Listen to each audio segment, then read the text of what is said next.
Okay. What is going on? LBHT Crew B. What is going on? Oh, hello. No, not a whole lot going on yet. It's I talked about it before on here, how the offseason is for losers. And this part of the year, I always used to be really excited because there's all sorts of Panthers rumors and they're always, they're doing something. And now they won the division and they're just sitting on their hands. So like, whatever, bro, you'll see next week. I don't like that part of it. But for our Panthers fans that have been waiting for some Panthers content, look, it's going to drop soon, like very soon. All right. We have some things recorded. I'm getting it edited and queued up, and that'll be dropping pretty soon. So keep your notification bells turned on for that. Even if you're not a Panthers fan, check it out. All right, because that's gonna help the chips fall where they may in free agency for your favorite team. Okay. And there are some rumors. It's just not a lot of action so far. Yeah. And that's okay. That's okay. You guys have shown 2 years in a row that you're about that action. You know what I'm saying? Like, you guys, when free agency hits, you make your moves. You're calculating the moves that you want to make.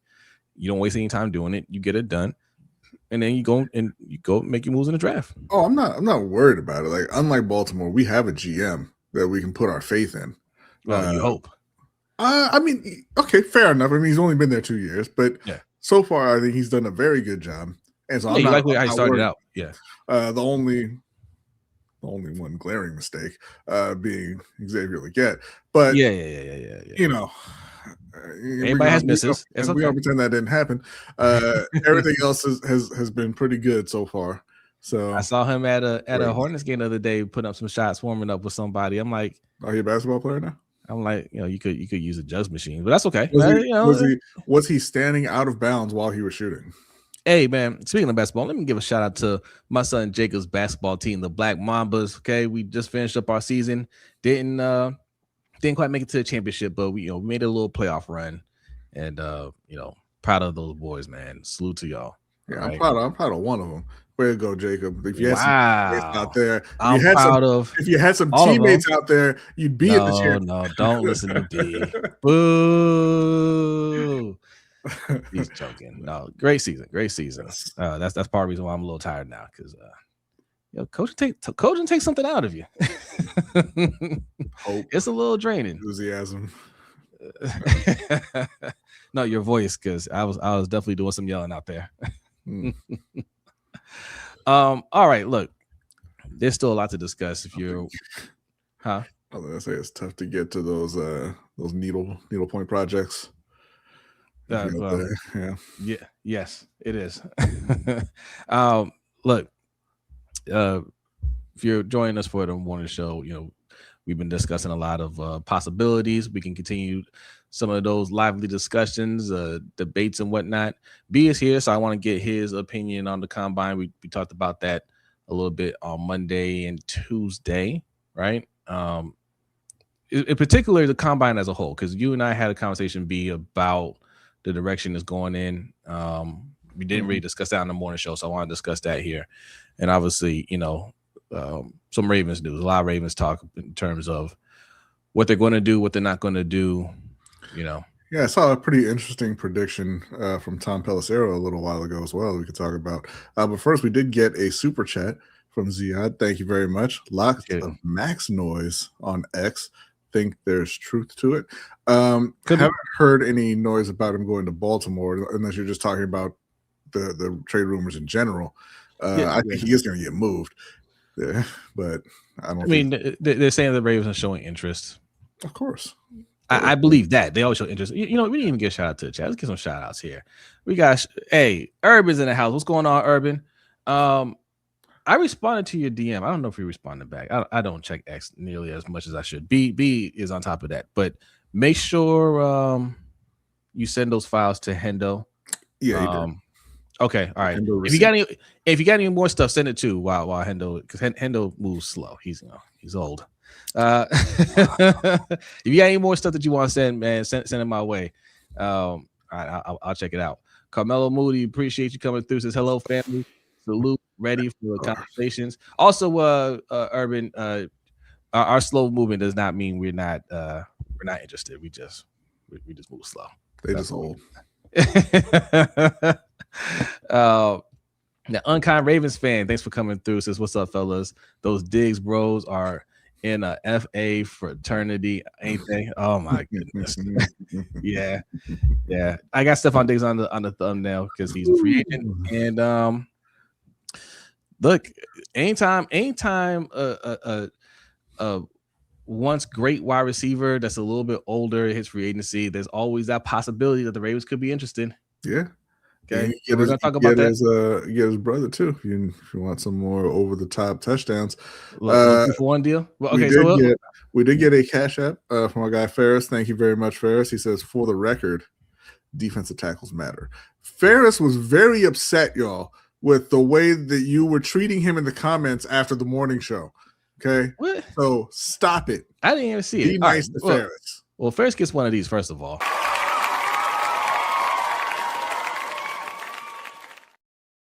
I appreciate that, Ferris. Thank you, Ferris. What comments were they making about defensive tackle? He said that on the morning show, he said that Pat Mahomes is the best quarterback in the league, and that he felt that defensive tackles are undervalued. And then I messaged him later, and he responded by saying that they were cooking him in the comments. And I'm like, there's nothing you said is controversial. Leave Ferris alone. I didn't see them cooking him. I saw one disagreeing with them, but it was very respectful. But I mean, I could have missed him. I could have missed something. I don't know. All right, look, our super producer is here. Adelia, what's going on, Adelia? She says, "What's up, everybody? Hope you're ready for another banger of a show." Facts. That's what I'm talking about. Dr. Kush is in the house. What's going on, Dr. Kush? Speaking of old man, says one day closer. Wow. What's up, Hendo from the Rogue Pod? Salute. Just Aloe is here. What's up, Just Aloe? Says LBHT crew. Oops, I clicked off of it. Hope everyone is having a great week. I don't think Stephon Diggs is old enough or washed up enough for the Ravens to sign him. Ooh, shots fired. New day, though. New day. All right. Who knows? Michael Akins is in the house. What's going on, Michael? Ashley's here. What's up, Ashley? Ferris sent in another cash app. Thank you very much, Ferris. It says part 2, certain defensive tackles aren't valued as much, a la Ashawn. We value Ashawn just fine, all right, but we just value that cap space a little more. Hey, you get another one of these, Ferris.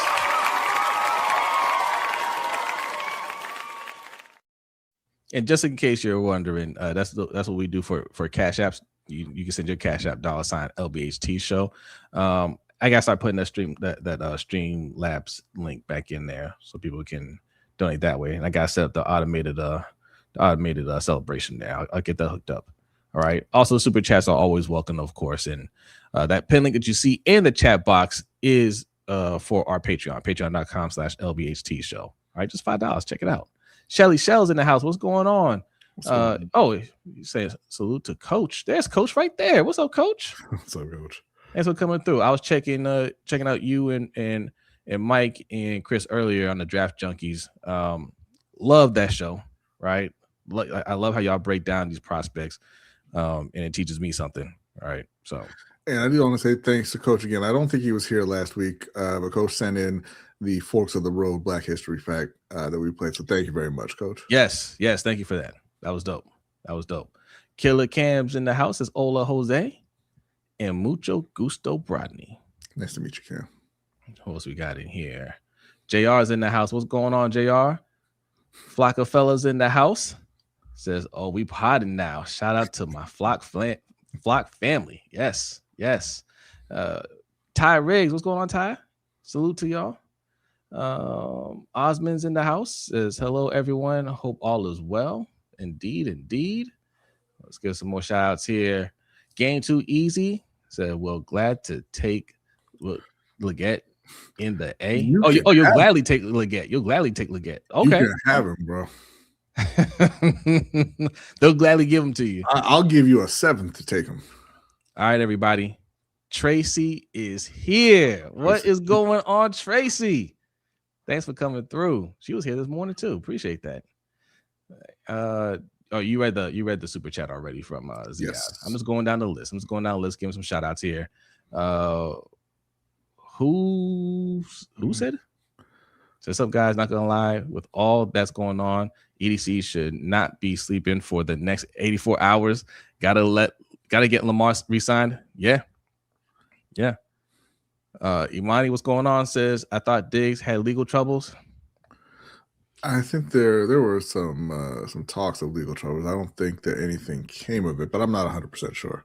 I'm not sure if they were like criminal charges. I know maybe she filed a suit or something like that. I'm not 100% sure either. I'm not sure. Let's see. What he has is some on-field problems, so don't really matter. What you think he's washed? I don't think he's washed. I don't think he's washed. I just don't think he's a top level receiver. And if he's not that, he's not worth his attitude. Hey, all right, CES Junior, what's going on? Appreciate you coming through. Who else we got in here? Chaos, what's going on? Chaos. Who else is here? And Ferris with the super chats. Appreciate all that.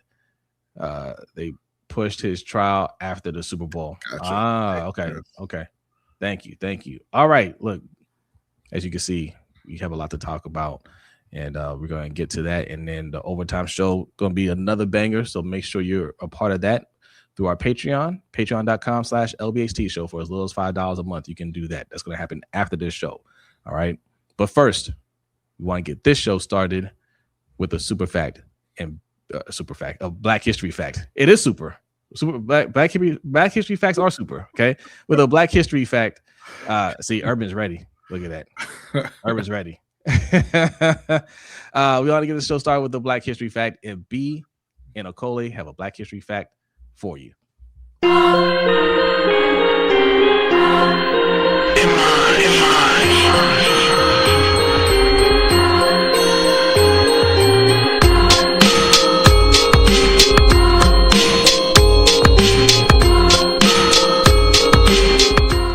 This week on the LBHT Black History Fact, Vivian Thomas's life unfolds as a story of brilliance shaped by barriers he was never meant to overcome. Born in 1910 in Louisiana and raised in Nashville, he grew up under segregation but excelled academically and planned to become a doctor. The Great Depression erased his college savings, forcing him to abandon formal medical training. Yet he refused to step away from medicine altogether. His path changed in 1930 when he took a job as a laboratory assistant to surgeon Alfred Blalock at Vanderbilt. Thomas quickly mastered complex surgical techniques, conducted research at a level comparable to a postdoctoral scientist, and even designed surgical instruments using his carpentry skills. Despite this, he was classified and paid as a janitor because of racial discrimination. Vanderbilt U. When Blalock moved to Johns Hopkins in 1941, he insisted Thomas come with him, a testament to Thomas's indispensable expertise. At Johns Hopkins, Thomas played a central role in developing what became the Blalock-Thomas-Taussig shunt, the first effective surgical treatment for blue baby syndrome, a form of cyanotic heart disease. He refined the technique through extensive experimentation and guided Blalock through the first successful operation, fundamentally transforming pediatric cardiac surgery. Beyond his technical achievements, Thomas became a revered teacher. He trained generations of surgeons, many of whom went on to lead major surgical departments, instilling precision, calm discipline, and a deep understanding of anatomy. His influence shaped the culture of cardiac surgery for decades. Although his contributions were long overshadowed by systemic racism, Thomas eventually received formal recognition later in life. His legacy now stands as a powerful reminder of how talent can flourish even when institutions fail to acknowledge it, and how modern medicine has been shaped by people whose names were nearly lost to history.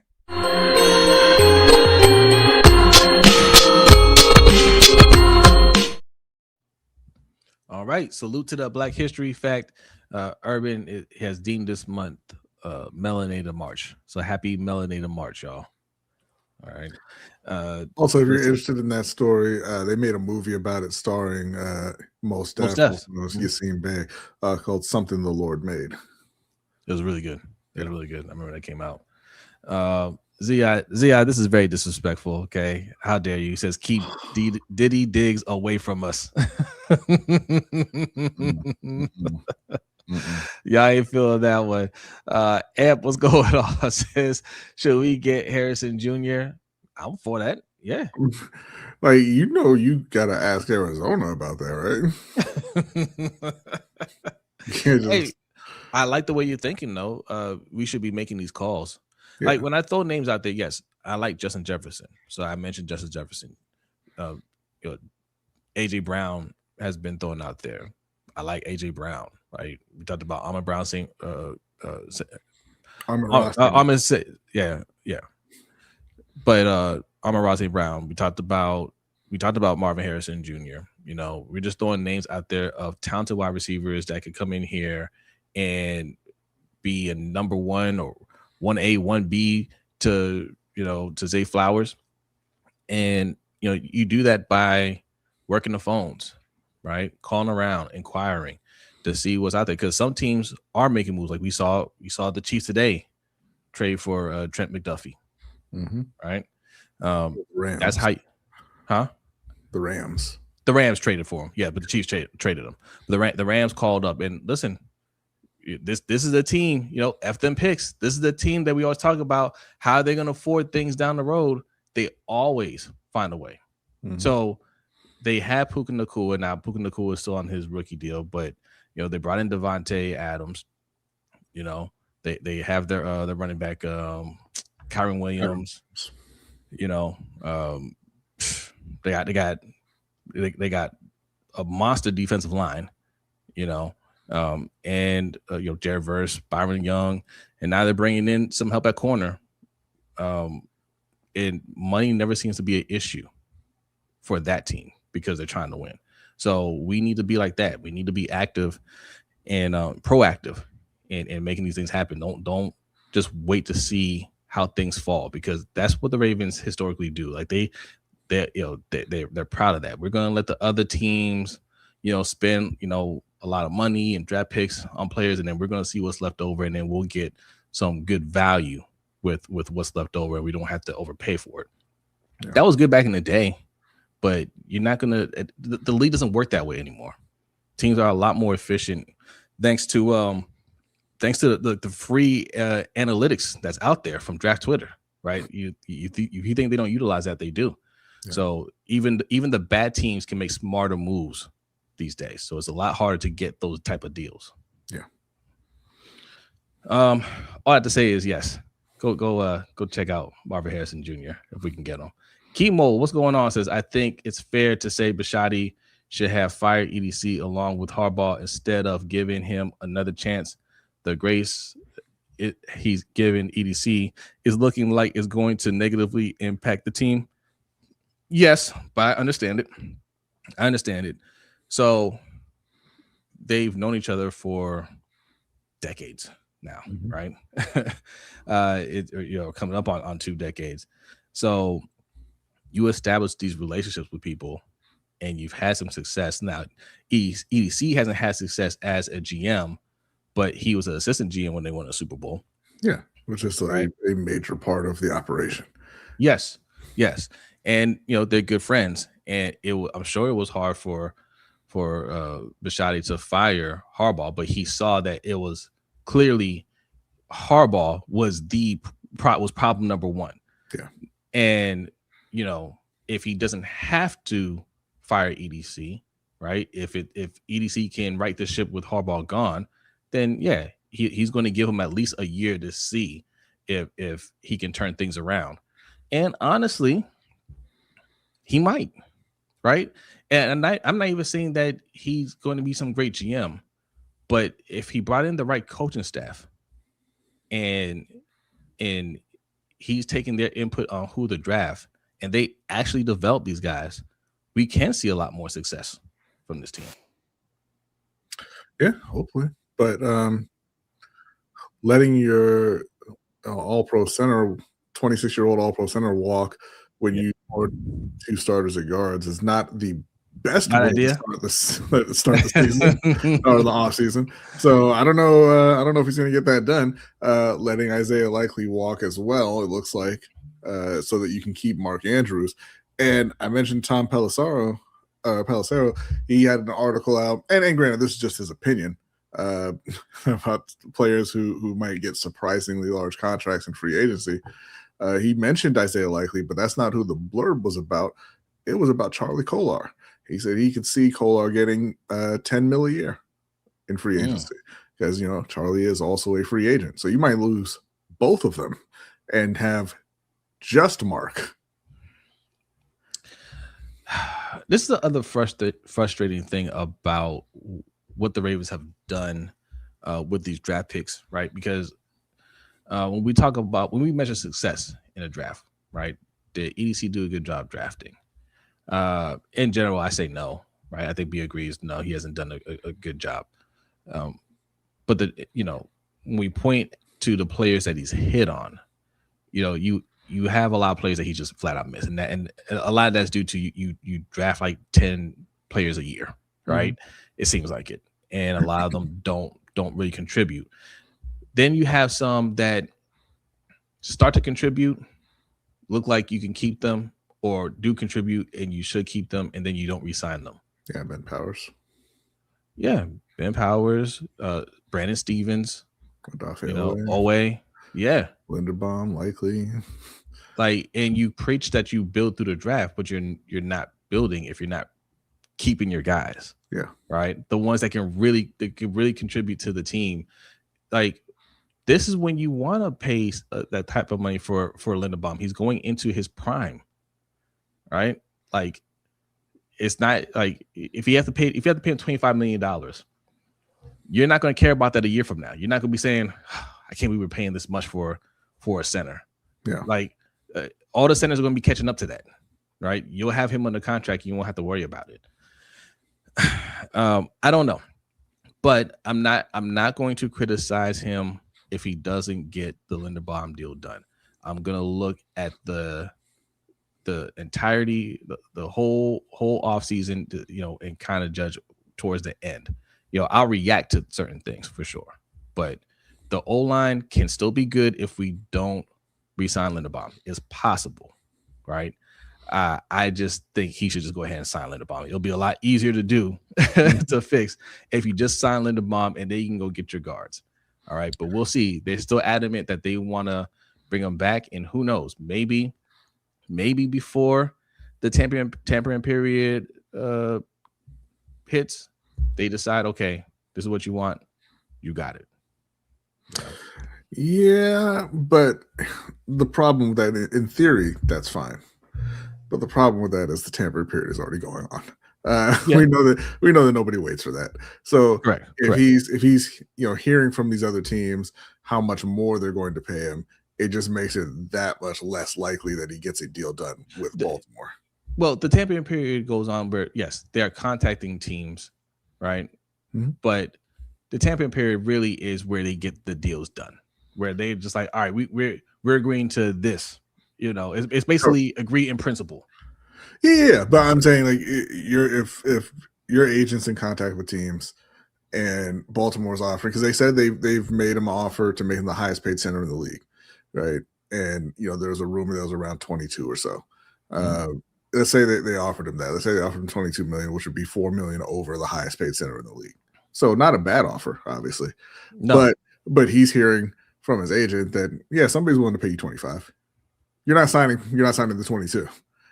Right. But the agent's also telling the Ravens, unless the player just wants to leave, right? But I think if the agent is telling the Ravens 25 is what we're looking for. Right. Sure. I'm just saying, like, if they're not willing to match those offers, like, because not before, but like in theory, right? In theory, he's not allowed to contact or be in contact with other teams. And in theory, he can say, hey, man, 22 is a really strong number. That's, $4 million over the highest paid center in the league, blah, blah, blah. You know what? I'm going to go ahead and sign that. And not know that somebody else was willing to offer him significantly more. what I'm saying is like that kind of buffer zone doesn't actually exist where you can re-sign your own guys without them knowing their actual value in free agency. I'm not talking about. So I don't mean they have time to negotiate down. I'm saying they have a number. They've been given a number, right? If it's 25 million, they're saying, the Linderbaum's agents telling them 25 million to keep them.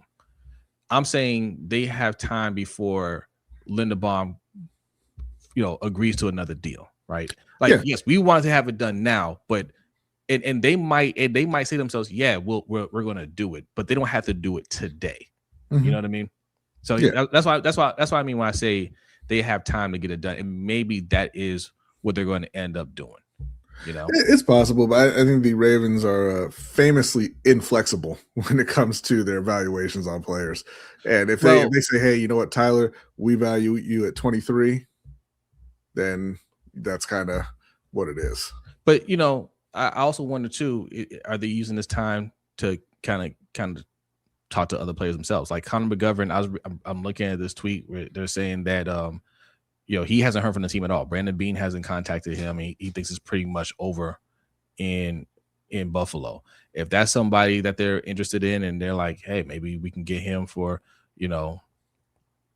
for 15 million or something like that, and he's willing to do that, maybe. Sure. And I think that's where the Ravens will get themselves in trouble. And I'll get back to that in just a minute, because we did get a Cash App, a $66 Cash App from Carl. Thank you very much. Thank you. Really appreciate it. The message is just the salute emoji. No words there, but thank you again. Hey, Carl, you get one of these.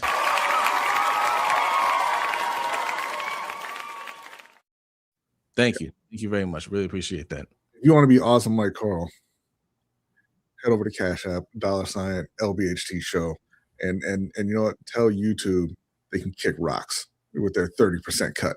All right. Yes, that's why we pushed the Cash App. Look, if you want to do super chat, it's convenient. We welcome all super chats, but just for your FYI, your information, YouTube does take 30% of the super chat. So if you're looking to donate to the show, first of all, thank you very much. Really appreciate it. But YouTube is taking their protection fee. Okay.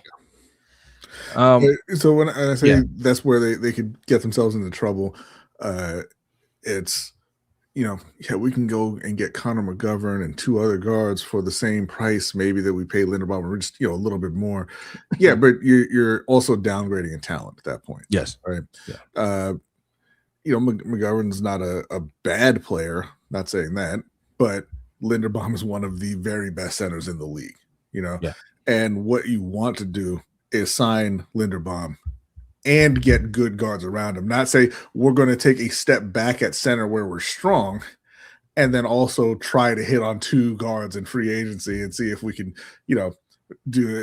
be better as a whole, as opposed to keeping, the strength of the O-line there, which is at this point Tyler Linderbaum, and adding to it.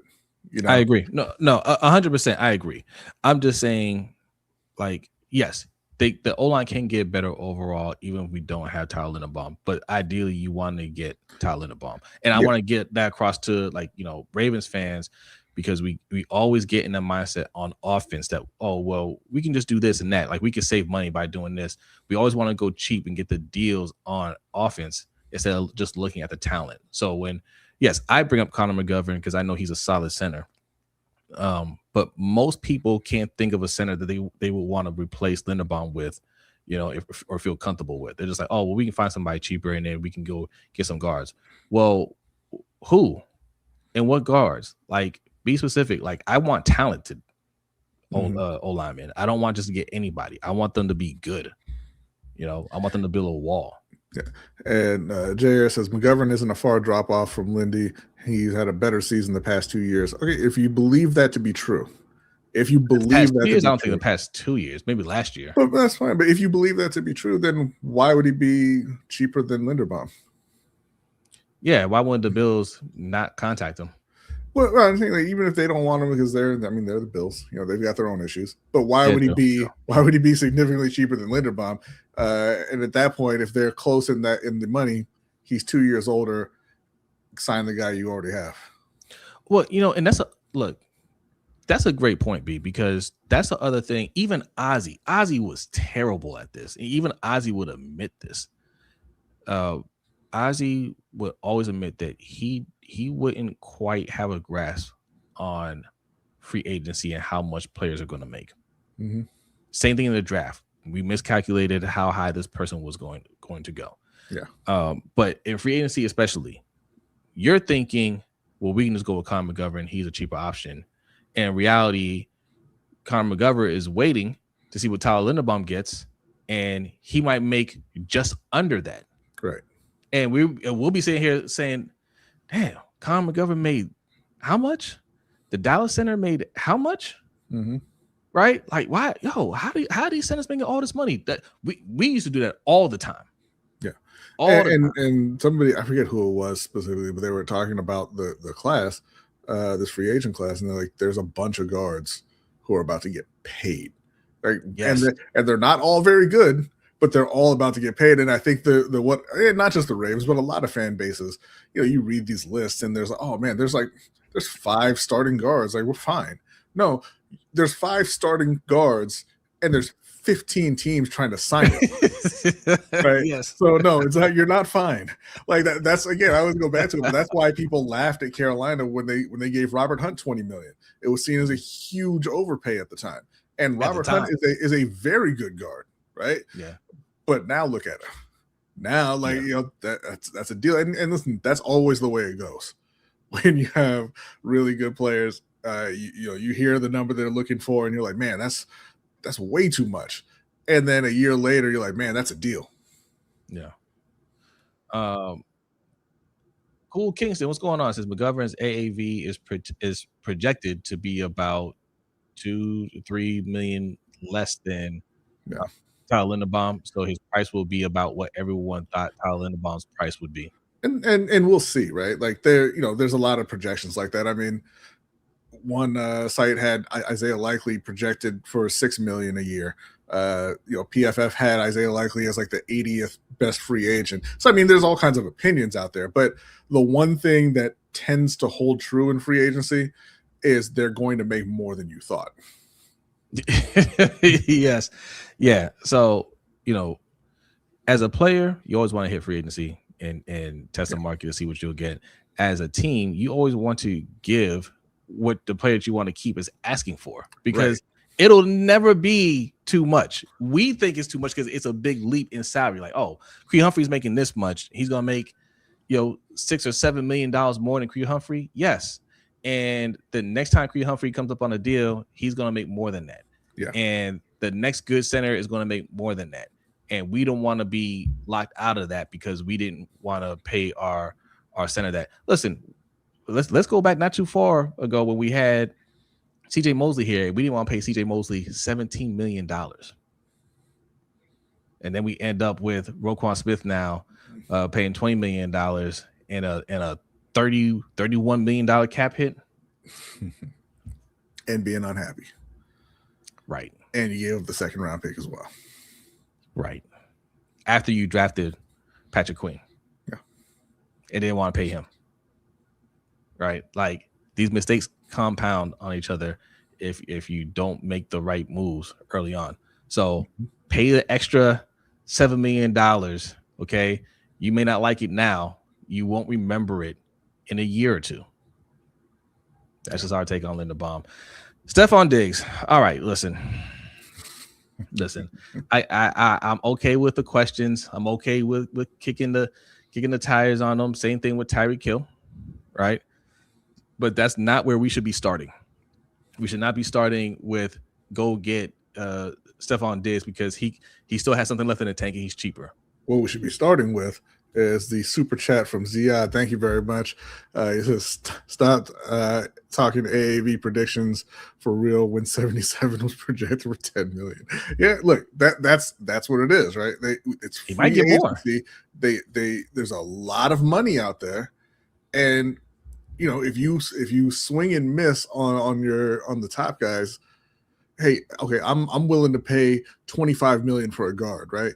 And I miss on all the guys who are worth $25 million. And Daniel Falele comes around and he's like, I'll do it for 10. I'm like, all right, whatever, man. Just sign it. Let's go. What makes you think he can't make more? I think he can make more than $10 million out there. I'm sure he will.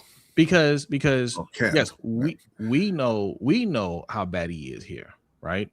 But the media machine for the Ravens does a good job of lying to the other fan bases and telling you, no, Harbaugh is that good of a coach. Mm-hmm.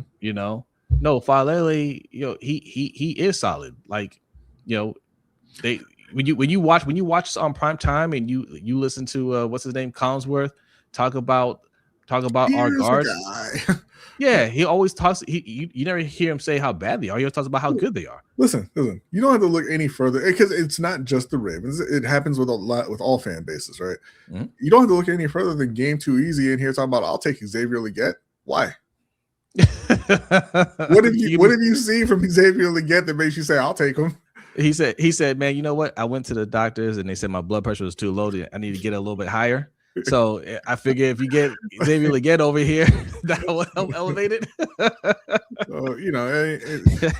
When you have a problem on your team, somebody else's player always looks like the answer. Doesn't matter how they played there. Baltimore's dysfunctional. Okay, so is Carolina, right? So is whatever team you're talking about. We'll fix them here.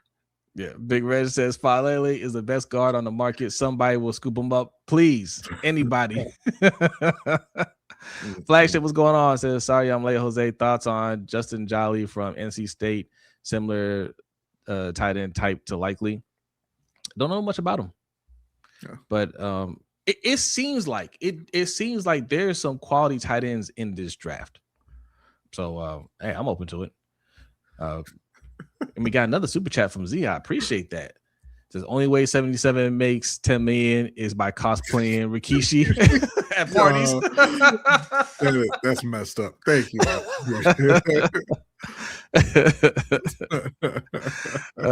Kyle Robbins says Jose was definitely late for work today. Let me tell you something, B. They have this thing that they like to do in the morning. And Kyle, thanks for coming through, man. They have this thing when they know I'm trying to leave for work. They start dropping super chat after super chat, and they were spamming it this morning to make sure that I was late. Thank you, and also I hate you. Okay.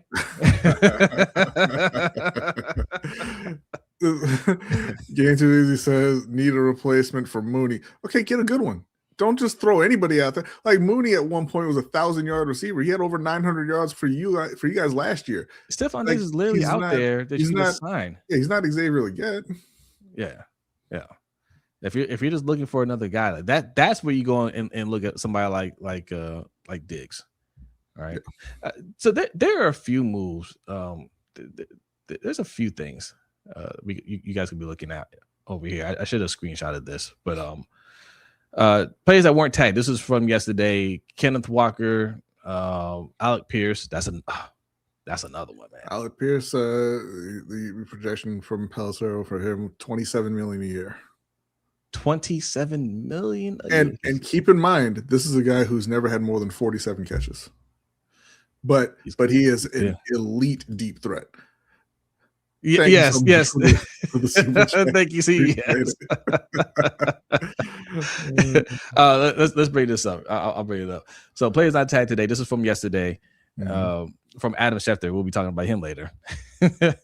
Kenneth Walker, Alec Pierce, Odafe Oweh, Travis Etienne, Tyler Linderbaum, Trey Hendrickson. So these are some of the key players that could have been tagged that will make some pretty good money in the open market. All right. So we talked about Oweh, Panther as a possibility for you guys, right? Yeah. I've asked the chat how they feel about bringing Oweh back to Baltimore, and they're like, no chance. Listen, when he left Baltimore and played for Jesse Minter, he turned it up. Jesse Minter is here now, right? Hold on. I'm sorry. Hold on. Game says Leggett has that fraud Bryce throwing to him. Are you talking about? You said Bruce, but you're talking about Bryce Young, the owner and operator of the Atlanta Falcons. Is that who you're referring to? The one who broke the single game passing record for in Carolina history against your defense. That's who you're talking about. What do they call these owners now? The governor. Right. Yeah. You know, like be a little more respectful when you talk about Governor Young. See, here we go. No way, Oweh. Why do you guys hate Oweh so much? He had 10 sacks last year. This past year, no, he didn't do well in Baltimore. Yeah, he was killing it for the Chargers. Mm-hmm. And now you have the coach who was coaching him with the Chargers. Yeah, and I'll tell you what, he's cheaper than Max Crosby, right? He'll be cheaper than Max Crosby, and I'm not saying he's better than Max Crosby. Not saying that. I think if he came back over here, played in Jesse Minter's system along with Anthony Weaver, he'll outperform Max Crosby. You know what's really funny though? You know what's really funny? Oh, why don't we'll just let Tyler walk and get a cheaper center who's just you don't want to pass on Max Crosby and get a cheaper edge though, do you? Yeah. SB Cam, what's going on, man? Thanks for coming through. This hashtag bring back Oweh.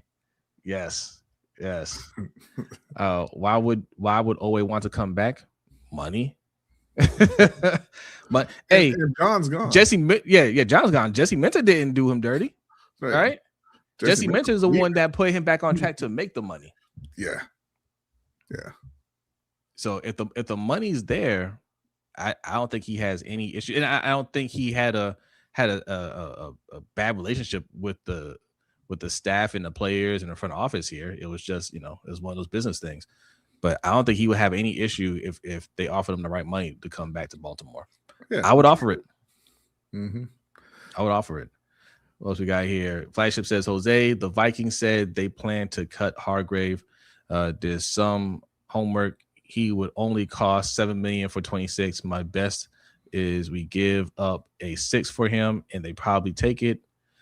We need a nose tackle because Jenkins is no good. Jenkins is solid. And they're cutting Jonathan Allen as well.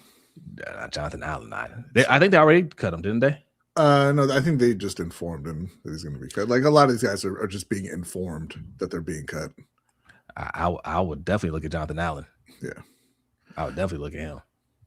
All these guys that go and succeed without Harbaugh will make EDC look good because it'll mean he picked the right guys and Harbs couldn't do his job. Yeah, in part. A lot of them do leave and don't do well.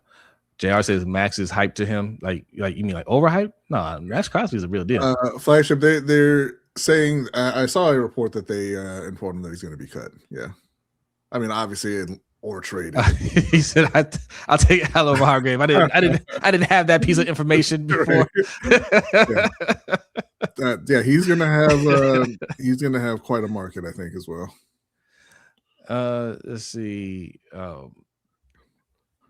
JR says, I'd rather have Hendrickson or Parson over Max Crosby. Listen, man, I'm not gonna split hairs over any of them. They're all really good. I mean, I would take issue with saying Trey Hendrickson, but that's because he's old. Personal thing. Of course, I mean, I can say Micah Parsons. Micah Parsons is great, an elite player. Like, the Vikings are in that territory where they're like, no, you can go. Our quarterback is JJ McCarthy. What do you mean you want your money? Get out. But that's what I'm saying about that's exactly what I'm saying about Justin Jefferson. You see that they're making all these cuts, right? They're trying to save some money because there's some doubt about the quarterback position there, right? Aaron Jones asked him when he needed a report. They're like, "You're still here? No, go." Yeah. But this is exactly my point. They're a team that's looking at it and saying, "We're not there yet. We gotta, we gotta cut some costs here." And they're not going to openly shop Justin Jefferson for no reason. But if you come knocking and you make a good enough offer, they will let him go. Mm-hmm. Right. So you got to work the phones before somebody else does. Let's And see. you have to, more importantly, you got to be vultures, right? You got to learn to recognize the dead before they have died, right? That You know, you that got is to recognize something. those teams in process and go Yeah, pick the bones. that is something that Ozzy was great at. Yeah. Ozzy would get guys. I didn't know he was available. Ozzy knew. Hendrickson with a good defense around for once might have 17 sack season in him again. Yeah, Hendrickson is good. I'll tell you Yeah. what, let somebody else pay to find out, though. Yeah. Big Woke says I'd rather bring back Owe or get Jalen Phillips or even Tuli Pulotu. Is he a free agent? I thought he was. I think so. Well, and Tuli is one of those players that could come over here. He played for Mentor. Yeah, he want to get paid though. He ain't talking to Eric. Jalen Phillips is another one I wouldn't mind looking at. There's options there. That's where you need to look at and say we can go a little cheaper there. I mean, I said Khalil Mack. I think Khalil Mack would probably end up here, right? Mm-hmm. I just don't think edge rusher is where they need to spend a lot of money. Man, we got 140 people in here, by the way. Appreciate y'all. Hit that like button. If you're new in here, hit that subscribe button. All right. No, he's still under contract. Too. Oh, is he? Yeah. Okay. Maybe there's a report that they're going to let him go because there has been some talks about him. I don't know. But edge rusher is not a high priority, right? Fix the O-line. All right. Get Lamar extended, which I think we're going to hear about that pretty soon. Steve Bisciotti said that he wanted to get that done before free agency started. And, we haven't heard anything about it, but I feel like they're comfortable where they're at. I think that will take care of itself. Louisville Cardinals Raven. What's going on? It says Ben Solak was on Ravens Lounge. The dude was on point talking about Declan Doyle and Lamar Jackson and what could happen on offense. Oh, yeah. Yeah. I expect some big things from this coaching staff with Lamar, for sure. Yeah, sure. As long as you take care of the O-line. Yeah. That's what it all kind of hinges on at this point. Like, you've got Lamar, you've got Derrick Henry, you got Zay Flowers. That's a great trio to build around. And they'll win you most games, right? Especially if we, assume that Jesse Minter is able to raise the level of the defense just by being Jesse Minter and just, and having Anthony Weaver there without even making significant investments in the defense. But the thing that could derail it is the exact same thing that derailed this season, right? Which is you can't block anybody up front. And now you're talking about trying to do that without Tyler Linderbaum as well. So if you're not just laser focused on getting those three positions right, that could derail Baltimore's season again. Yeah. B, I didn't really get to, or they haven't gotten to really hear your thoughts on the combine. Anything that stood out to you? I know you hated it. Hated it. I mean, like, I always enjoy watching the combine, right? I like watching the movement drills more than anything else. But I mean, the 40 is always fun, right? Yeah. But so few people are participating now that it's just like, whatever. The thing that really stuck out to me this year was, Indianapolis. Everybody's there. They're all, scouting the players and everything, and that's where you get a lot of rumors, off-season rumors. And so the talk from Dan Morgan is that, hey, they're going to really attack the front seven in free agency. They're going to look to make a big splash at linebacker. They're going to look to beef up the defensive line, and then that first-round pick could possibly go to a tackle because Iquanu was hurt. They currently don't have a left tackle to play next year because Nyman, who was their backup, is a free agent. Yeah. So all that's fine. That's okay. That's how you build a football team. The offensive and defensive lines. And then Kenyon Sadiq ran a 4.4 flat. Yeah. And then he was the second best vertical at tight end ever. And then he was the third best broad jump at tight end ever. And I was like, I want Kenyon Sadiq. I want somebody who can catch the ball and run. Hey, what do you mean? I ain't never seen Ike Ekwonu score a touchdown. Listen, we joke about it all the time. I always say 40 times change the hearts and minds of even the best evaluators out there. My man, Kobe Pruitt, who made me late for work today as well with his super chats. Appreciate that. Kobe Pruitt, he coined this phrase. He said 40 times are the BBLs of the NFL. Okay. You might sit there and be like, oh, it's fake, but you're gonna look. Okay, you're gonna look.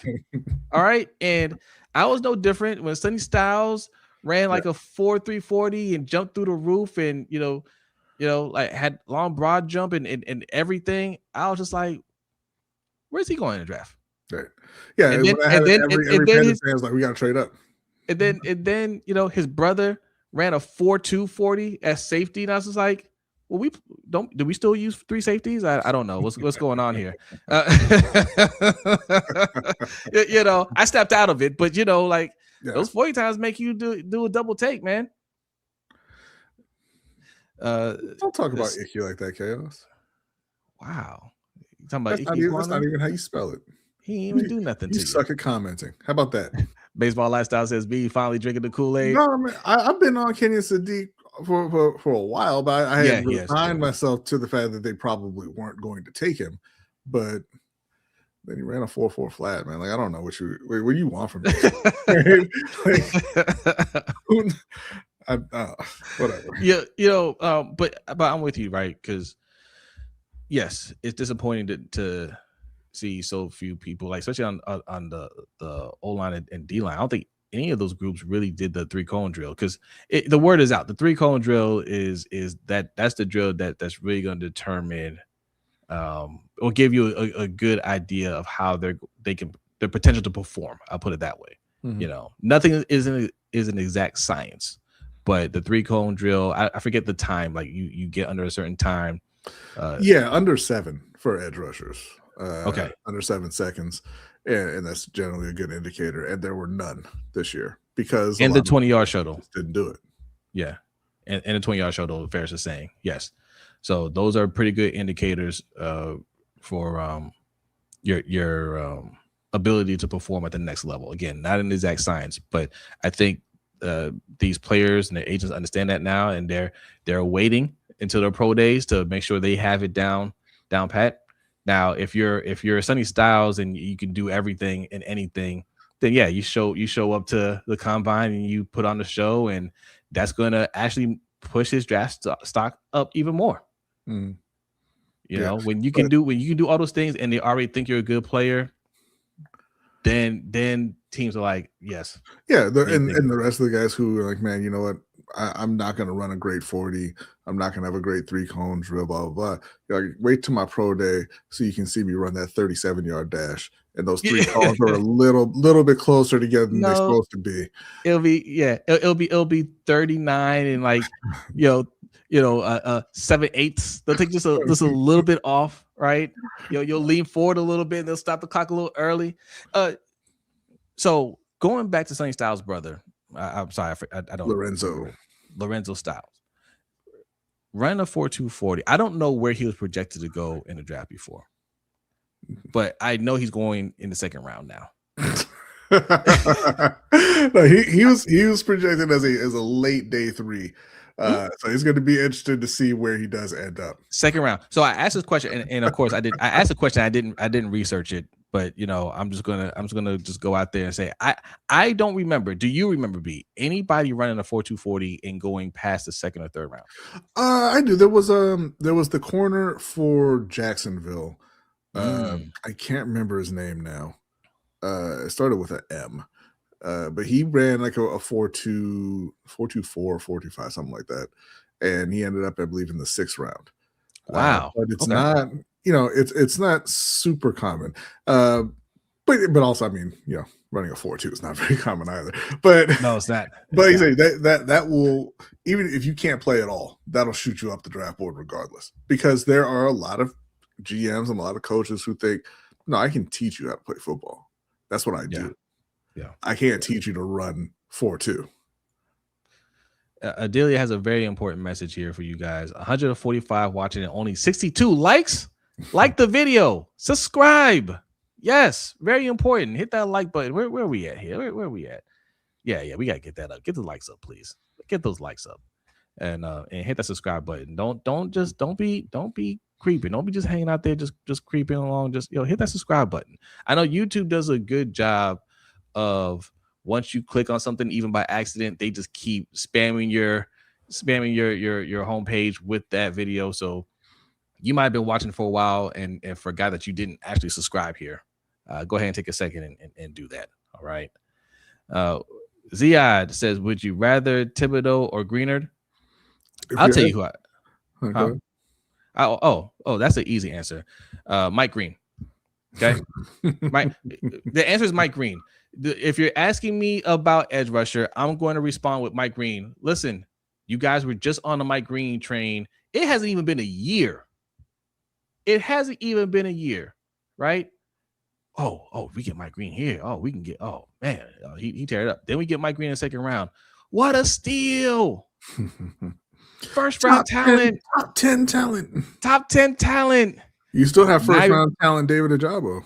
Now you're talking about Jonathan Greenard? He's a good player, though. Yeah. Kayvon Thibodeau is a good player, too. But, I mean, I haven't heard anybody talk about, hey, Mike Green's going to be the guy. You love Mike Green? Yeah. Listen, he didn't have that year that we thought. But I like Mike Green, too. Yeah, I think we have somebody there, Mike Green, which is why I'm not really that pressed about edge rusher. I think Mike Green will break out. I think we bring in somebody like Khalil Mack, right? And look, work with the guys you have, Adisa Isaac, whoever, and make that work. All right. And you don't need the best edge rushers in the league. You just need guys that can get to the quarterback, right? Mm-hmm. Work as a unit. The Seahawks just showed you that. Yeah, they showed you that. What's going on, Corey Hunt? Appreciate you coming through. What's up, Corey? Don't remind me. I thought Ojabo was, and I was so wrong. Yes, Ojabo is that's a tough one for everybody because that was where we could have gotten George Pickens, and all of us, right?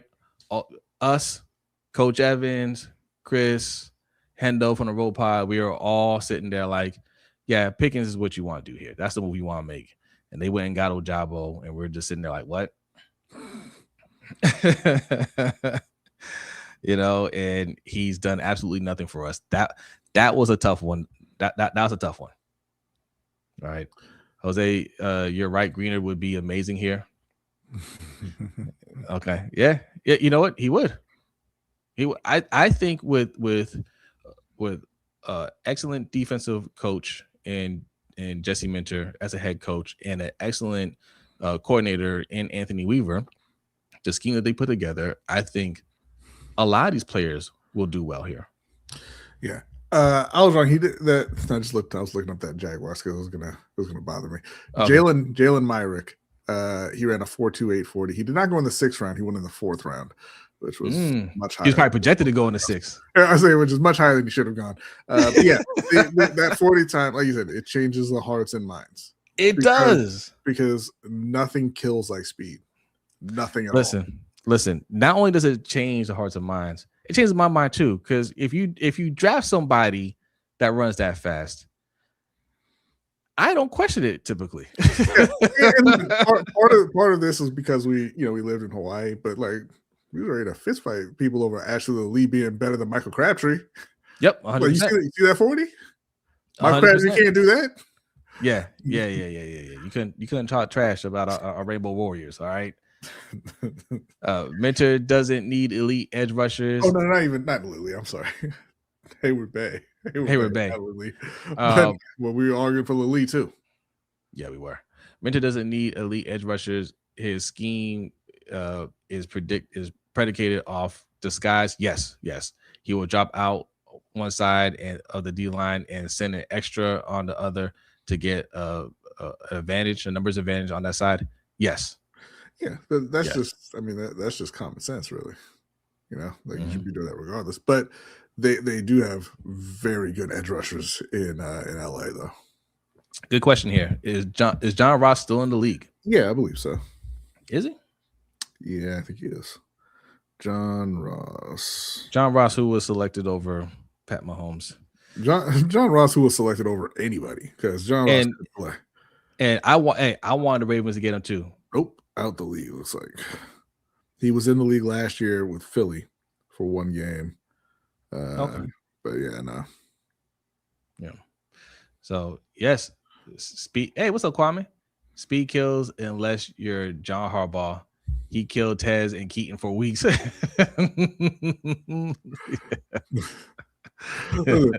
Speed kills unless you ain't got no skill to go with it. Yeah. Like, not saying that's Tez and Keaton, but I'm just saying, like, people will draft guys based solely off the 40 and then get them on the field and be like, yo, what, you don't know how to catch or run routes or block? You can't make people miss in the open. What are you doing here? Yeah.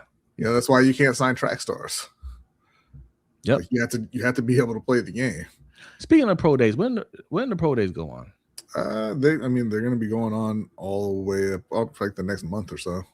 Okay. All right. We have to keep an eye on that. All right. So we've been we're hour in, 140 people in here. Are our likes up? Oh, they are up. Good job.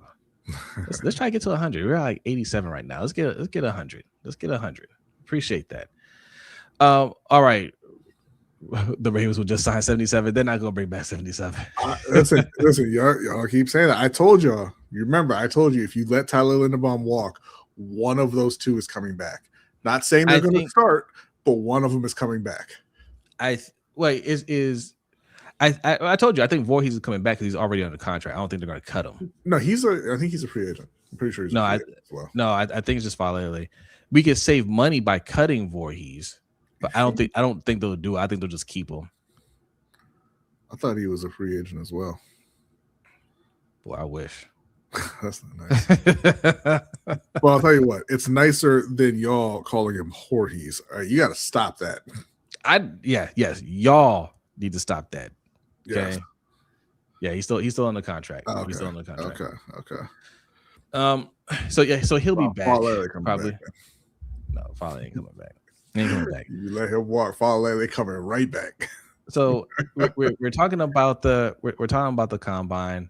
There's a little drama related to the combine. Okay, there was some online beef today with your two favorite scumbags, Mike Florio and Adam Schefter.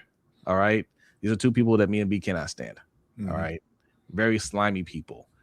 But Carnell Tate, who's probably going to be the first wide receiver taken off the board early, especially after Mekhi Lemon's act. Oh, I want to talk about Mekhi Lemon too after this. I want to talk about him real quick. But Carnell Tate ran a 4.52 40. Slow ski. Does he even know how to run? I think I don't remember who said it. I think it was a GM that they're talking to, or a coach that they're talking to there, and they asked somebody. He's like, "Oh yeah, he's too slow. I don't think I could draft him." And they all laughed. You know what I'm saying? Because ridiculous. The man, yeah. Like he's amazing, right? Like that didn't change anybody's mind. Okay, right. They're like, nope, still love him. But Adam Schefter put out a report. He put out a tweet saying, "Hey, there's some doubt as to whether he ran that slow. A lot of coaches and people there think he actually ran faster than that 4.52, and that they think that the timer was off, right?" And Mike Florio, and you could put this up a deal. Mike Florio put out an article through his Pro Football Talk site, basically calling Adam Schefter, a grifter, and he put that out there, just at the command of his good friend Drew Rosenhaus, who represents Carnell Tate. So this is the part of the article here. It says the broader point, as addressed by Lerner, is that some are seeing through Schefter's report, quote unquote, as an effort to do a favor for Tate's agent, Drew Rosenhaus, who I was just talking about. It's part of the gig and is something that to the trained eye is instantly recognizable. So he's saying, look, for you fools, you guys fall for it. But for me, I see right through it. Mm-hmm. Okay. Did Schefter canvass multiple teams for their numbers, or did he simply copy and paste a text from Rosenhaus? Given the way the insider sausage gets made, the far safer bet is the latter. While not as problematic as proclaiming Deshaun Watson's innocence after he was not indicted in 2022, or a one-sided presentation of domestic violence allegations against former NFL running back Dalvin Cook, the formula, and this is all he's referring to Adam Schefter and all these things. The formula is the same for plenty of folks who rely on agents for information. Sometimes they got to hold their noses and press post in order to stay at the front of the line for the never-ending flow of tidbits about transactions. It's an occupational hazard, part of the price to pay in order to get paid. Now, one, he's not wrong. Two, he does the exact same thing. Mm-hmm. Like Florio would just flat out lie.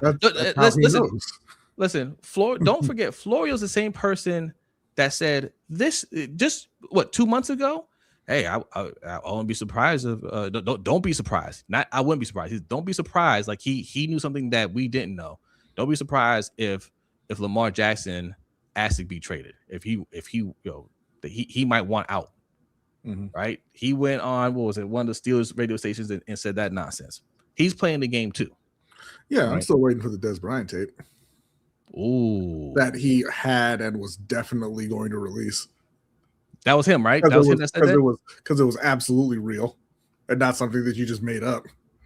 Yeah, he said that he had a tape of Des Bryant beating up somebody outside of a Walmart parking lot or something like that it was. And he kept on teasing it. And people kept checking this site because this was back when he had the Pro Football Talk website. And that was the big thing because there was no Twitter and all that. And it never came because he never had anything. Right. So Florio plays the game too. So Adam Schefter responded with his tweet, and you can pull that one up. Yep. And he's responding right under Pro Football Talk. And he says, look, just to prove you're wrong again, right? And under there is just a screenshot of the text from different people saying, hey, look, where did you have tape running? And you can see part of it there. One person had them at 447, 445, 446, somewhere around there. But they didn't believe whoever it is that he's talking to there. That I don't really see this as vindicating because you don't know who that is putting those texts there. Right. But he those are his receipts, right? And I love the back and forth, taking shots at each other. It's two dirtbags that do the same that do the same exact thing, calling each other out. It's glorious. But yes, coaches do that. You see them on TV. You see them at the combine, and they'll hold out their stopwatch. Mm-hmm. And time a player themselves, which I think is kind of ridiculous now because you pressing start and stop isn't more accurate than electronic timer. But sometimes they have issues with the electronic timer or whatever. Yes. And you're if you have one person doing it, you're gonna be somewhat consistent with it. Also, though, that you didn't prove anything by posting that because those screenshots were all cropped.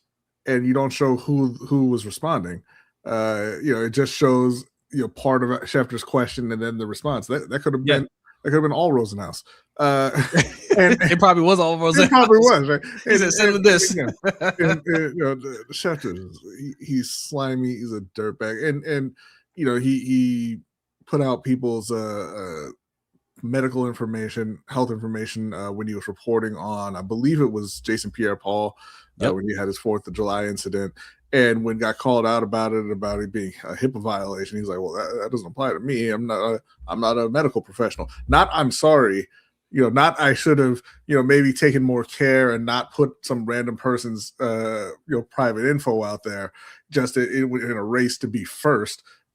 It was Not my problem. He's also, and this is far less.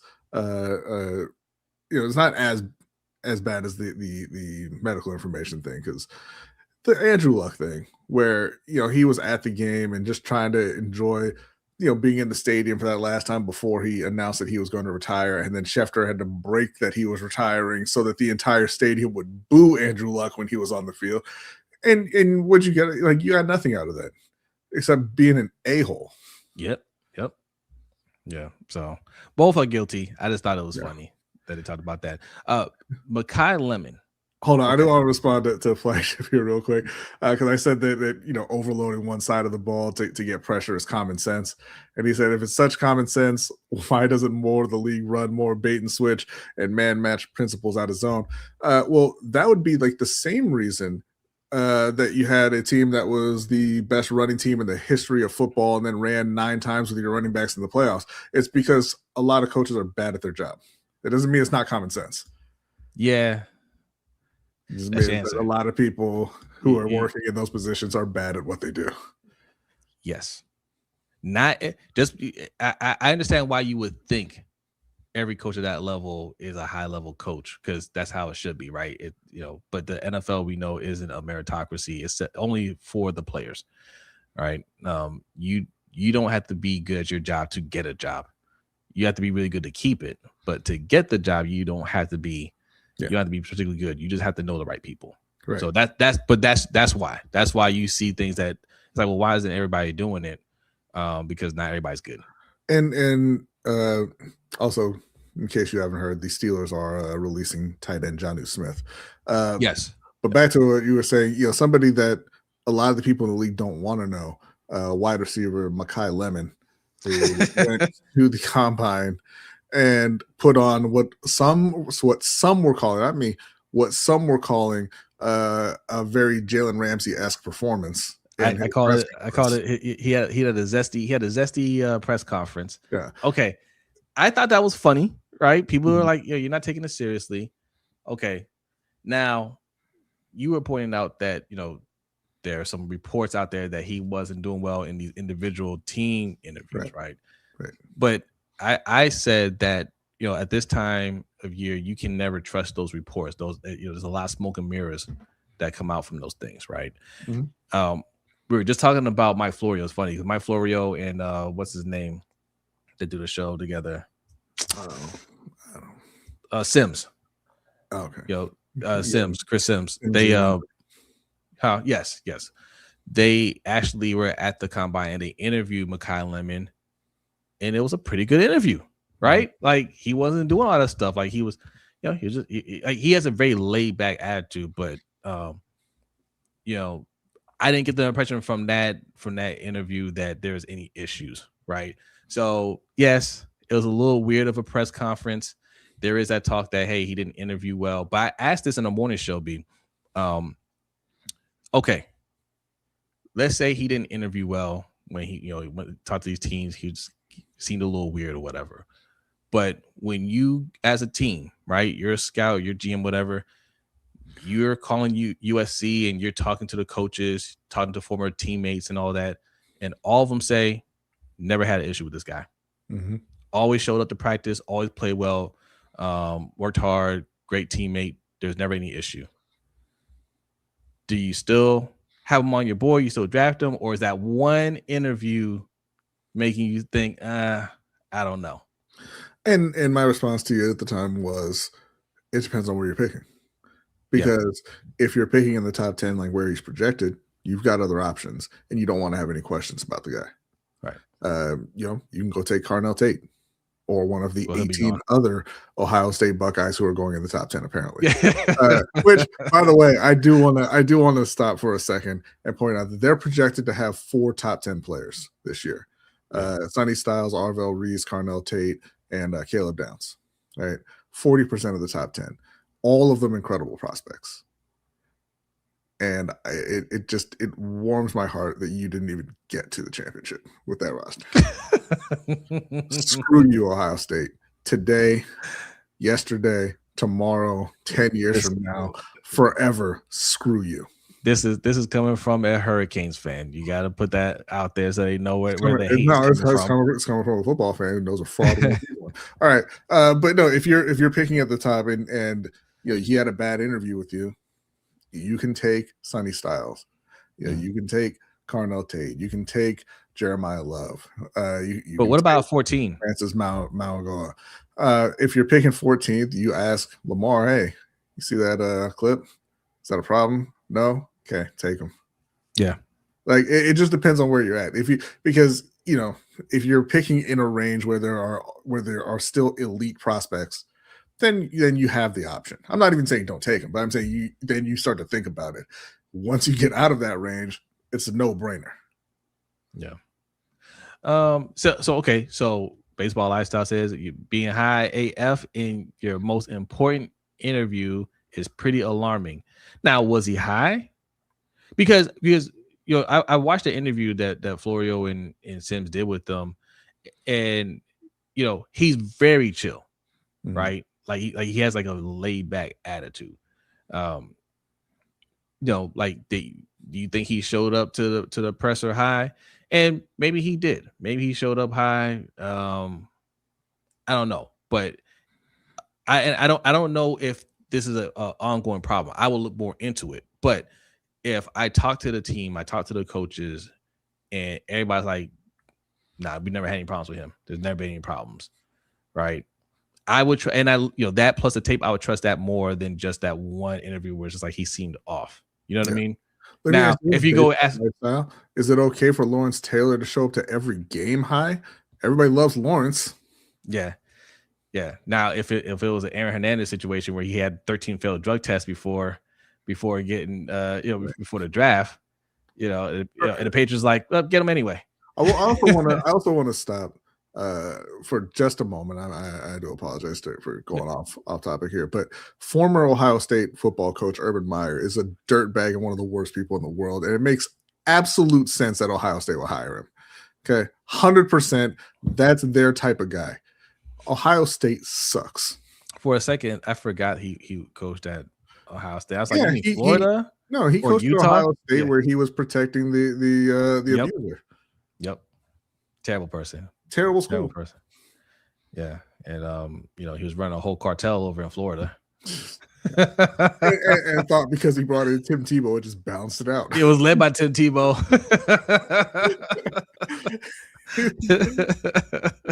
Awful. There's so many awful people in sports. All right, look, man, y'all really came through, man. I'm digging the offseason. Okay, we're having some fun here. Terrible school now, not terrible school, Kwame. He's just, he's being a Hurricanes fan. He's being a Kwame. Terrible school. Right? You know what I'm talking about. Don't question that. Terrible. Listen, nobody's talking about the kids in their math class. We talking about Ohio State football. You know what I'm talking about. All right, make sure you hit that like and subscribe button. Also, that pin link that you see in the chat box will take you to our Patreon page. Consider signing up. It's just $5. Okay, that'll get you access to our overtime show. All right, that's going to happen right after this show. If you want to spend a little bit more money, $10, you get a LBHT crew coin that looks like this. Did you send those out? I did. Okay, so I put in the deck of cards with them as well. Oh, nice. So yes, we have Ring Kings cards as well. For the $20 tier, you'll get both at the $20 tier. But just hit us up. Hit us up if you're at the $10 tier. And like, hey, I'd like to see some of those cards. We might be generous and send you one.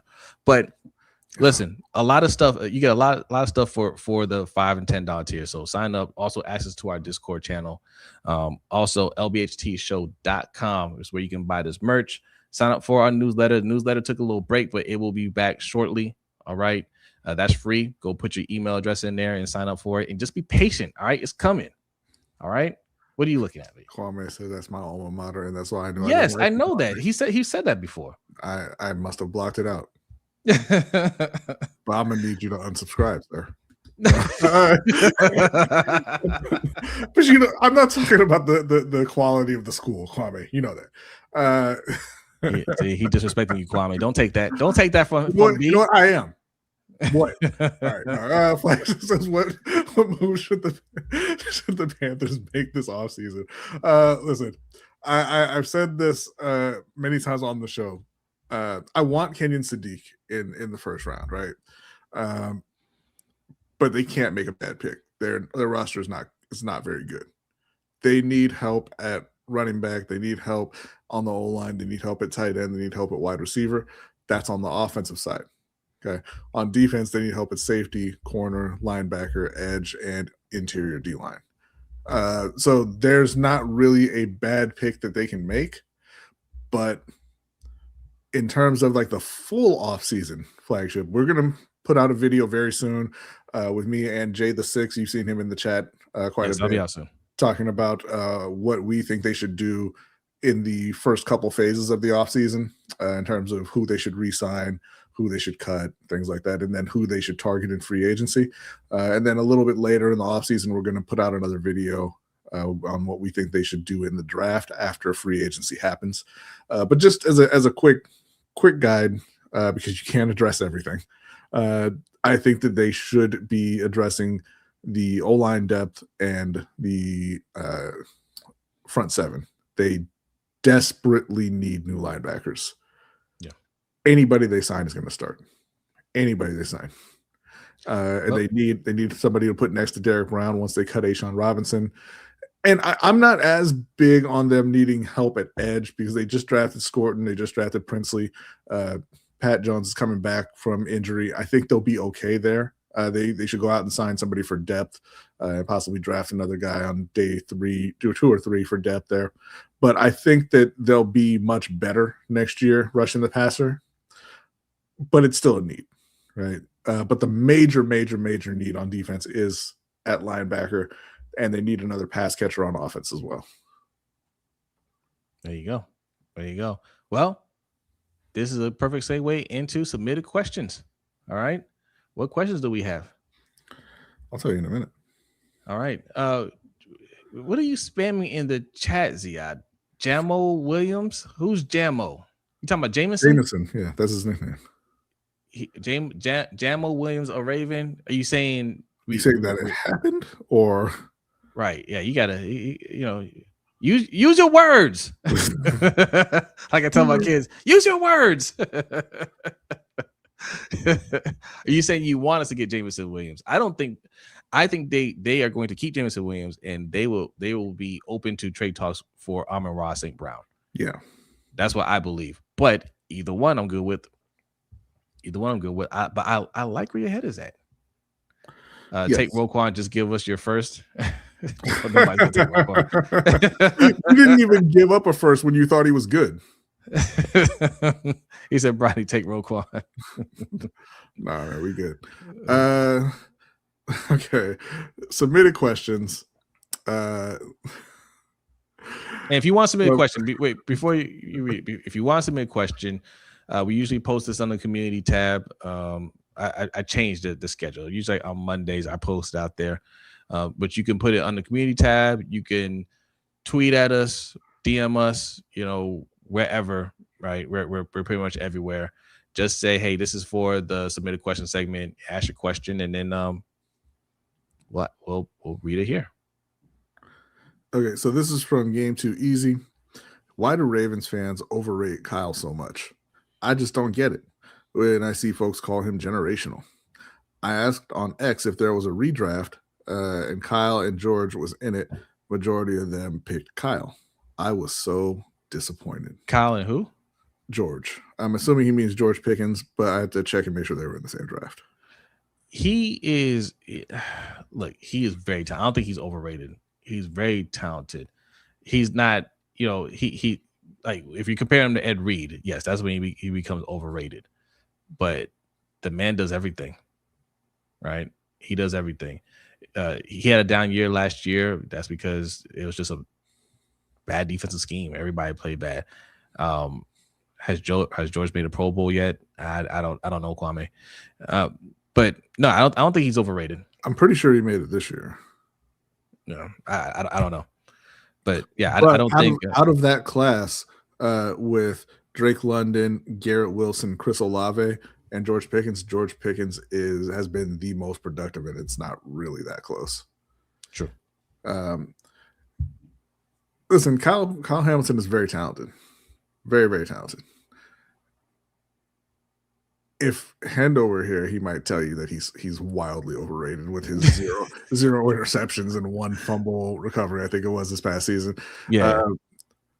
Look, he has the talent to be the best defensive player in the league, but he just hasn't done it at this point. Part of that is because you insisted on spending 2 of his seasons with Zach Orr as his defensive coordinator. Yes.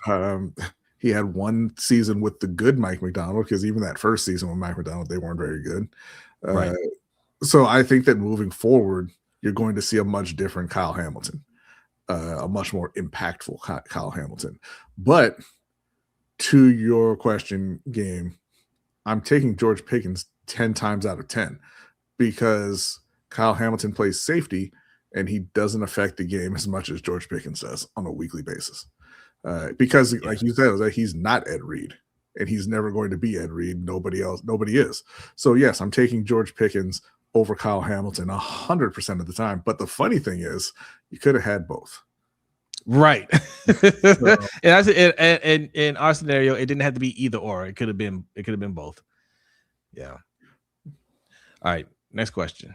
Next question. Would you just somebody saying that George Pickens is a crash out. Yeah. Because he didn't want to play in Pittsburgh with Justin Fields and Russell Wilson and Aaron Rodgers in them.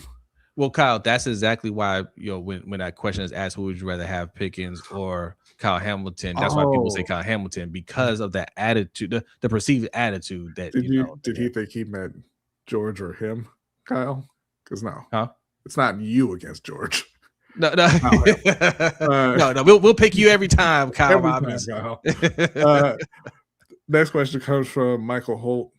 Do y'all pay attention to the podcasts of pro athletes? Wait. George Pickens over Kyle Hamilton? Nah, stop. Y'all tripping. You're tripping, world class. You're tripping. All right. Okay. I mean, what are we talking about here? Go watch him play. You've seen him play against us. All right. The crash out George Pickens would get 150 yards on us. Yeah. All right.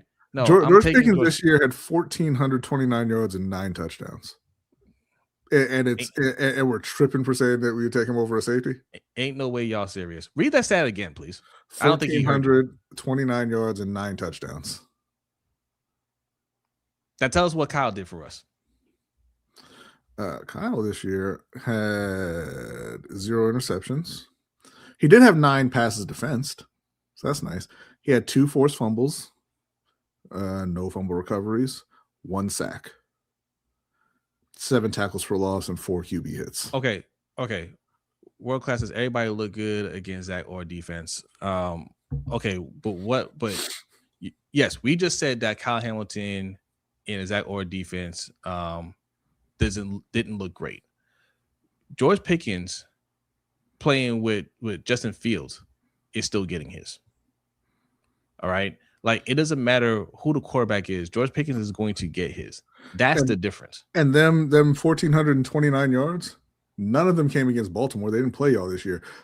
He did play the Chargers this year, the guy who's going to be running your defense now, and he had 7 catches for 130 yards and a touchdown. Yeah, that man is nice. That man is nice, man. This reminds me of the argument we had about Tyreek Hill a couple years ago. We were arguing with somebody about Tyreek Hill, and we're like, you really need to watch him play. And then he saw that 13-second game against the Bills. He came back. He's like, I just want to apologize for not understanding how good of a player he is. All right, what was the question again? Do we follow podcasts of players? Of pro athletes, yeah. Yes, I do. I think they're interesting. I like to get their insight, and I love when they tell stories about when they played the game, and just giving their insight on certain things, because a lot of them will speak honestly. That you're not getting that, you're not getting that radio talk, or just that, oh well, he was a great person and this and that, blah blah blah. Like they tell you straight up who was a jerk, who was locked in, who wasn't. You know what I'm saying? Like you get some very good stories out of that. So I find that interesting. I love what's his name? What's the basketball player's name? I was just looking at him the other day. I know who you're talking about now. Jeff Teague. Jeff Teague. He is hilarious. Yeah, he is. The stories he's tell. Yeah, those are hilarious. Yeah, I like those. I like those podcasts. Kwame said that Zay Flowers had a better season than George Pickens last year. I mean, a little bit, sort of. He had 159 more yards and 1 more touchdown in 3 more games, while Pickens was playing in Pittsburgh. So, sure, I guess. Cool. Yeah. I love Zay Flowers, and I argue that he is a top, or was this year a top wide receiver, and I would not take Zay Flowers over George Pickens. Me neither. I do love Zay Flowers. Yes. Hamilton makes a lot of drive-ending plays / tackles. Not this year. Yeah, most of them drives ended up in the end zone, man. Yeah, not this year. And again, nobody's saying that Kyle Hamilton is a bad player. Nope. He just doesn't affect the game as much as George Pickens does. Yeah. Well, because Jeff Teague is hilarious. Yeah. He's hilarious. And that's just like his natural act. Like he's like, that's just how he is naturally. He's speaking like normal when he tells these stories. All right. Is that the last question? Yes. All right. Funniest sports story I've heard: Melo over a basketball game, bro. I didn't hear that one. I did not hear that one. Alfonso, what's going on? Hey, y'all guys getting what? Crimson Desert? Yes. 100%. What's that? It is a RPG that's coming up where I can't even tell you what the game is about, but I can tell you can do anything you want. Like really? I've seen clips where the main character's dressed up like fully as a cowboy hat, revolver, everything. And I've also seen clips of the same game where you're riding a dragon and throwing spells. You can do just about anything except swim underwater. I might check it. I'm not a big fan of RPGs, but I might check it out. Flagship says this. Oh, go ahead. The World Class says Kyle Hamilton is literally our best pass rusher and man-to-man cover guy. George Pickens don't even want to run block. Kyle being the best pass rusher on a team that can't rush the passer is not the argument you think it is, my man. No, and he's not the best pass rusher. Just because he lines up there doesn't mean he's the best at it. I don't want to bring this up, but he could close out some games for us, but didn't. Okay. Yeah, I see him drop some interceptions. I remember that one time. I don't remember who the quarterback was, but it was against Cleveland. They threw the ball right in his chest, and he said, "No, thank you." Oh, it was Jameson, not Jameson. Jameis. Yeah. So yeah. He's had his chances to show that he's that guy, and I think he is, but he hasn't done it. When we need him to do it. But yeah, but here's the problem though. You shouldn't even be having this argument. You should have both of them on the team. Go argue with Eric DaCosta. Tell Eric he's tripping. Yeah, we're not the ones that said don't get Pickens or get him over Kyle Hamilton. We said get both of them. Yes. It doesn't have to be either or. We always think it's got to be offense or defense here. We're saying get both, but start with offense. That's what we say. Start with offense. It was a game-winning play he could have made against Cleveland. He said, "Nah, bro." Yeah. Because he's playing linebacker. Yeah. Hey, that's why we think he's an excellent player. He can play a lot of different positions. So Flagship was saying this argument is silly. How many safeties actually influence the outcome of the game in history of the NFL? 1, maybe 2. Pickens easily no. Jose, how about CD? Talking about CD Lamb? Yeah. I love CD Lamb. Listen, CD had some issues this year, and I think yes. I don't know. Obviously, I don't know CD Lamb, But I think he had a little bit of, I don't want to call it insecurity, but I think he had some issues with Pickens coming in and kind of being the number one guy. And he dropped a lot of easy passes. I would expect him to bounce back from that in a big way. CD is an incredible player. And yes, you take him over Kyle. I don't like where this argument is going. Okay. You know, I've come to learn over the years, okay, as the premier nano influencers on YouTube, that a lot of these discussions that start here end up going, up to like the mainstream media discussions, and things that we were saying here end up on certain places and in debates, and it's just like some of these things I don't even want to entertain. Okay, I don't want to get into who's better, Kyle Hamilton or CeeDee Lamb. All right, because not CeeDee Lamb, George Pickens, because like we said, they both should have been here, and that wouldn't even be a thing that we discuss. Yeah. Right. So, no more of that. Flagship said, no, Jose, I meant the Ravens should kick the tires on trading for CD since they tagged Pickens. But that's what I was saying. No, I was saying yes. I'm for that. I like that idea too. I like I think that all would these be a names. pretty big dead cap hit for Dallas, right? They just signed him, didn't they? Yeah, I think a year ago, maybe. Yeah. But all these names that you guys have been throwing out there, I like the conversation we had tonight about wide receivers. All these names that you guys are throwing out there, I'm for any of these guys.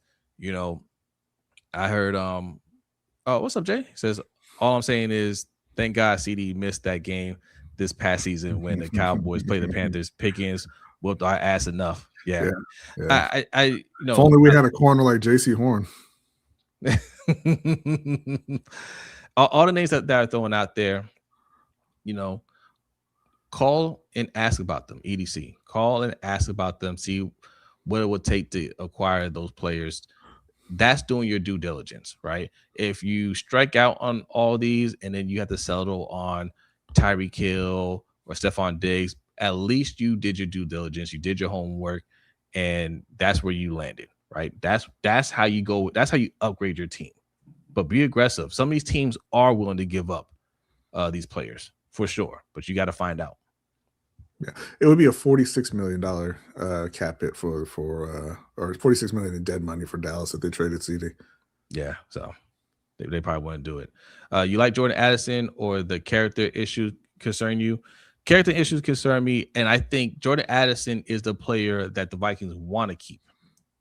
Right? They're paying all the money to Jefferson now. They're going to have to pay Jordan Addison. They may not want to pay Jordan Addison. They might go look for a wide receiver in this draft. They're excellent at drafting wide receivers, as you can see.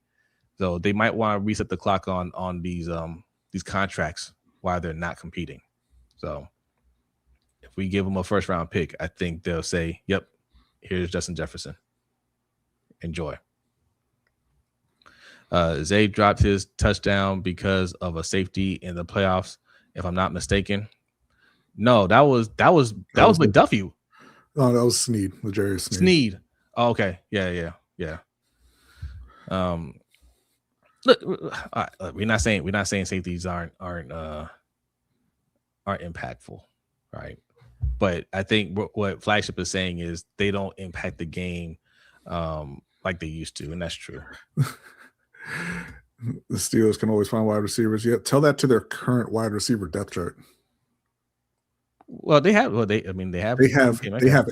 wide receiver who they traded for and gave a $30 million a year deal. They don't have any other receivers. If they knew that Mike Tomlin was going to step down after this year, do you think they keep George Pickens? No, I think they were tired of him, period. But yeah. All right. Well, that's the show.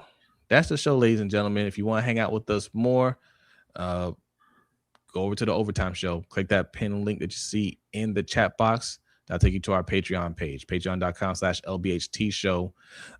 We're going to be talking about more NFL, okay? Because there's a list of quarterbacks that have been released. Kyler Murray, Anthony Richardson. No, not released. Kyler Murray got released. Anthony Richardson got benched. Tua benched. Sam Darnold was benched, but he won the Super Bowl. Daniel Jones was benched. He came back.